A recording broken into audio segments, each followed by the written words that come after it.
पिछड़े, दलित, कमज़ोर, वंचित, शोषितों की लड़ाई लड़ते हैं।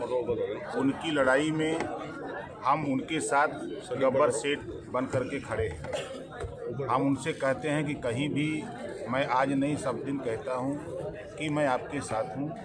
मैं मंत्री पद की शपथ लिया हूं, सरकार में शामिल हुआ हूं, इसी उद्देश्य से शामिल हुआ हूं जो उद्देश्य माननीय देश के प्रधानमंत्री माननीय नरेंद्र मोदी जी का, प्रदेश के मुख्यमंत्री माननीय योगी आदित्यनाथ जी का, कि गरीबों का उत्थान, गरीबों का कल्याण, गरीबों को न्याय, वही काम हम भी करते हैं।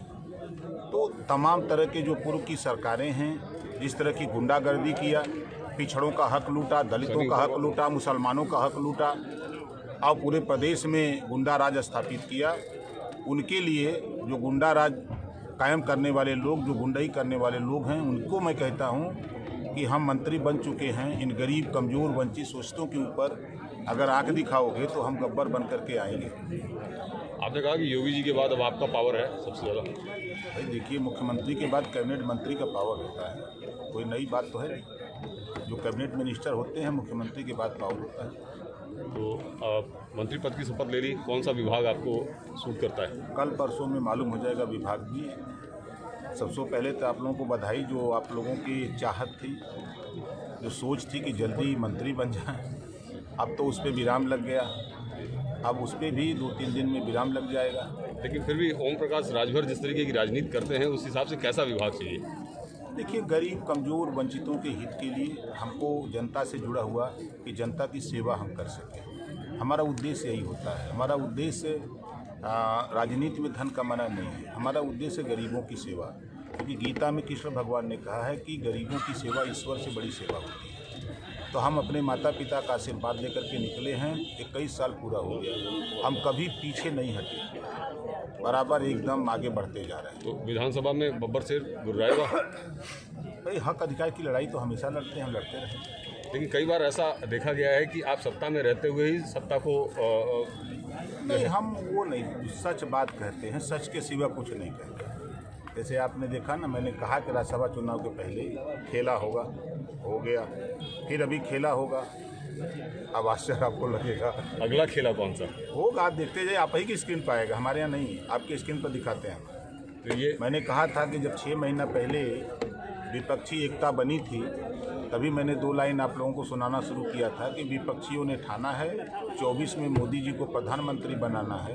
कुछ लोग सट के करेंगे, कुछ लोग हट के करेंगे, कहा था ना।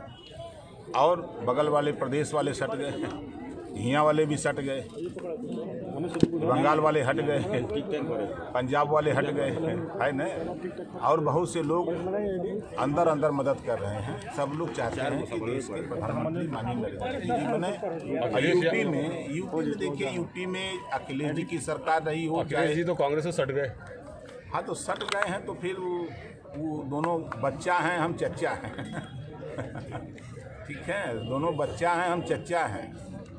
और चच्चा के सामने किसी की चलती नहीं है, बच्चा लोगों की। उनके पास भी एक चचा है, शिवपाल चचा। चच्चा तो वो तो खुद बेकाबू बेचारे परेशान हैं। तो पियर का चचा ज़्यादा ताकतवर इस समय की? अगर 1 लाख लोगों को खड़ा कर दीजिए, टॉप के लीडर, अब पियर का चचा को खड़ा कर दीजिए तो कौन दिखेगा? शिवपाल चचा पे भारी हैं, पियर का चचा सब पे भारी है, एनडीए सब पे भारी है जी।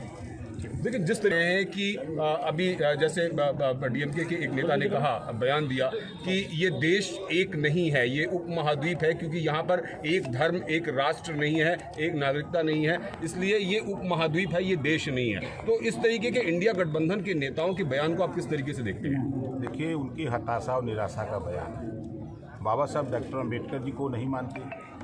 देश आज़ाद हुआ है, देश का एक नाम है भारत, इंडिया जिसको कहते हैं, अंग्रेजी में बोलिए तो भारत एक देश है, और भारत देश के हम लोग मूल निवासी हैं। और जो लोग बयान दे रहे हैं, उनके बयान को हताशा और निराशा, क्योंकि सत्ता से वो लोग दूर हैं लंबे समय से, अभी लंबे समय तक दूर रहेंगे, इस नाते वो बौखलाहट में बयान दे रहे हैं। स्वामी प्रसाद मौर्य बड़े बड़े बयान दे रहे थे, अभी अलग पार्टी, अलग राह लेके। मैंने क्या कहा था, जब तक समाजवादी पार्टी को रसातल में नहीं पहुंचा देंगे तब तक नहीं हटेंगे। आपने देखा कि 8 लोगों को रसातल में लेकर पहुंचा के तब वो हट गए, अब हट के जो है उनका दवाई कर रहे हैं। अगर आप ये वीडियो YouTube पर देख रहे हैं तो हमारे चैनल को सब्सक्राइब करें और बेल आइकन को दबाना ना भूलें। अगर आप Facebook पर ये वीडियो देख रहे हैं तो हमारे पेज को लाइक करें।